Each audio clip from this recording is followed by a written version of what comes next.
Hello বন্ধুরা, নতুন একটা এপিসোডে আপনাদের সকলকে স্বাগতম জানাই। আজকে চলে আসলাম আবারও একটি নতুন এপিসোড নিয়ে।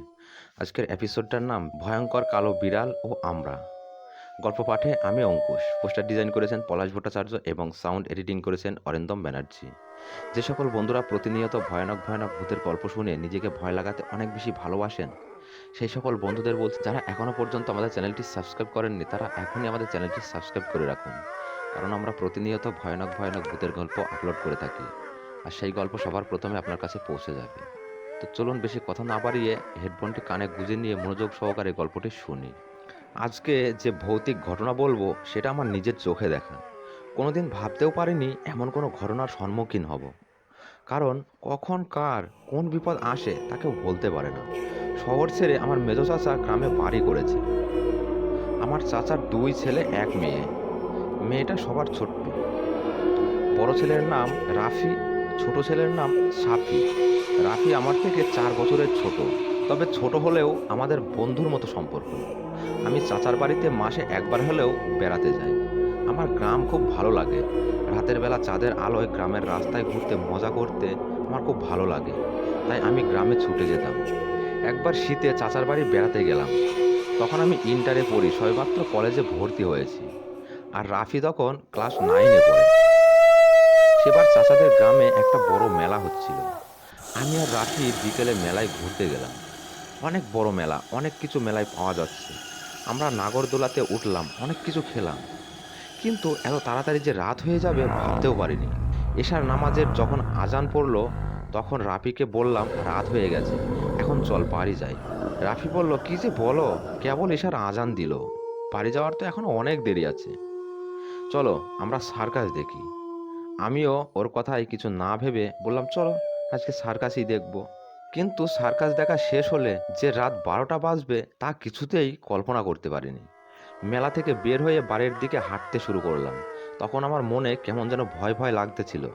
কারণ চাচা বাড়ি যে পথ দিয়ে যেতে হবে সেই পথে একটা শ্মশান ঘাট আর একটা পুরনো কবরস্থান আছে। বুকটা ভয়ে দুরু দুরু করতে লাগলো। রাফিকে বললাম, তোর কারণে এত রাত হয়ে গেল। শীতের রাত, আকাশের জ্যোৎস্নার আলোয় দুজন পথ চলছি। কাঁচা রাস্তার দুপাশে খেজুর গাছ, গাছের রসের হাড়ি ঝুলছে। ধুলো ভরা রাস্তাটা চাঁদের আলোয় চকচক করছে। একেবারে হাঁটতে খারাপ লাগছে না, আবার কিছুটা ভয়ও করছে। সামনে কি হয়? শ্মশান গেট আর কবরস্থান না পেরোনো পর্যন্ত ভয় কাটছে না। মনে মনে দোয়া পড়ছি আর হেঁটে চলছি। কিছুটা দূর থেকে শ্মশান গেটের ছোট্ট একটা বাতির আলো চোখে পড়ল। তখন বুঝতে পারলাম সামনে শ্মশান গেট। আমার ভয়টা আরও বেশি কাজ করতে লাগলো। জীবনে প্রথম এমনভাবে রাতে শ্মশানের সামনে দিয়ে যাচ্ছি। দোয়া পড়তে পড়তে শ্মশানের গেট ভালোভাবে পার হলাম, কিন্তু শ্মশান পার হওয়ার পর পিছনে দেখি একটা বড় কালো কুচকুচে বিড়াল আমাদের পিছু নিয়েছে। আমাদের পিছু পিছু আসছে আর মেউ মেউ করছে। বিড়ালটা এত কালো ছিল যে শুধু তার চোখ দুটো দেখতে পাচ্ছিলাম। অনেকক্ষণ ধরে বিড়ালটা পিছু লেগে থাকলো। রাফি খেপে গিয়ে রাস্তা থেকে কয়েকটা মাটির ঢিল নিয়ে বিড়ালের দিকে ছুটতে লাগলো। কিন্তু অবাক হয়ে গেলাম, ঢিল একটাও বিড়ালের গায়ে লাগলো না। তখন আরও বেশি ভয় করতে লাগলো, আর মনে হলো এটা হয়তো কোনো বিড়াল নয়, অন্য কিছু। হঠাৎ দেখি বিড়ালটি আর আমাদের পিছনে নেই, আর আমরাও তখন পুরনো কবরস্থান পার হয়ে চলে এসেছি। তখন মনে একটু সাহস ফিরে পেল, কিন্তু তার কিছু দূর যেতেই দেখলাম সেই বিড়ালটা আবার আমাদের সামনে। এবার আমার খুব ভয় করলো, কারণ এবার বিড়ালটা অনেক বড় দেখতে পেলাম। এত বড় বিড়াল আমি আগে কোনোদিন দেখি নাই। রাফি তখন বুঝে গেছে এটা বিড়াল নয়, অন্য কিছু। রাফি বলল, ভাই কোনো দিক তাকাবে না, সোজা হাঁটতে থাকো, ভয় করবে না। হঠাৎ যা দেখলাম যে আমার চোখকে বিশ্বাসই করতে পারলাম না।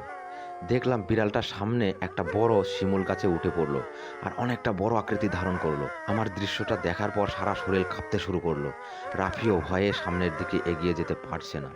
মনে মনে আল্লাহকে ডাকছি আর বলছি, আল্লাহ বিপদটা দূর করে দাও। দুজন পথে দাঁড়িয়ে আছি, সামনের দিকে এগিয়ে যেতে পারছি না। যদি বিড়ালটা আমাদের উপর ঝাঁপিয়ে পড়ে। বিড়ালটা আমাদের দিকে বড় বড় চোখ করে তাকিয়ে আছে, কাছে পেলে যেন আমাদের খেয়ে ফেলবে। হঠাৎ কিছু দূর থেকে একটা টর্চ লাইটের আলো দেখতে পেলাম। কে যেন আমাদের দিকে আসছে।